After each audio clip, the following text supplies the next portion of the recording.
Hi இன்னைக்கு எல்லாருக்காகவும் chilli toast bun. So without egg, without butter, without anything நம்ம இன்றைக்கி எது டிஷ் செய்ய போகிறோம். ஸோ எப்படி பண்ணலான்னு பார்க்கலாம். ரொம்ப கிளியராக இது டோட்டலி எக்லெஸ் தான். ஸோ ஒரு க்ளீனான பவுலில் ஒரு கப் வந்து ஹாட் வாட்டர் இல்லாமல் நான் வார்ம் வாட்டர் ஆட் பண்ணிக்கோங்க. அதுக்கூட 2 tablespoon sugar and yeast add பண்ணிக்கோங்க. சேம் 2 டேபிள் ஸ்பூன் அண்ட் இதை 10 மினிட்ஸ்க்கு ரெஸ்ட் பண்ண விட்டுடலாம். அதுக்கப்புறம் 2.5 கப் வந்து நான் மைதா ஆட் பண்ணியிருக்கேன். உங்களுக்கு வேணும்னா வீட் ஃப்ளார் அண்ட் நீங்கள் கப் எப்படி எடுக்கிறீங்களோ அதே இன்க்ரீடியன்ஸும் சேம் இதில் எடுங்க நான் சொன்ன மெத்தடில்.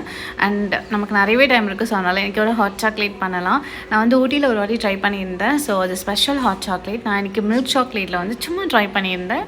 ஸோ அது கூட வந்து பால் அண்ட் வந்து எசன்ஸ் ஆப்ஷனல். ஸோ நல்லா திக்காகிற வரைக்கும் வெயிட் பண்ணிவிட்டு எடுத்திங்கன்னா நல்லா சூப்பராக வரும். ஸோ இப்போ நம்ம பன்னுக்கு ஸ்ப்ரெட் மட்டும் பண்ணிக்கலாம். ஸோ கார்லிக் குட்டி குட்டியாக சாப் பண்ணி எடுத்திருக்கேன். அது கூட வந்து பட்டர் ஆட் பண்ணியிருக்கேன் 2 க்யூப்ஸ் கிட்ட அண்ட் கொரியண்டர் லீவ்ஸ் ஆட் பண்ணியிருக்கேன். இது கூட சில்லி ஃப்ளேக்ஸ் மாதிரி ஆட் பண்ணியிருக்கேன். உங்களுக்கு வேணும்னா நீங்கள் க்ரீன் சில்லிஸ் கூட ஆட் பண்ணிக்கலாம். So no problem. And 1 hour rest பண்ண விட்ட பன்னை வந்து குட்டி குட்டி குட்டி ஷேப்பாக நம்ம வந்து ரவுண்ட் பண்ணிக்கலாம். பண்ணிவிட்டு இதையும் ஒரு 20 மினிட்ஸ் நம்ம ரெஸ்ட் பண்ண விடணும். அதுக்கப்புறம் அது நல்லா இந்த ஷேப்பில் வந்திருக்கும்.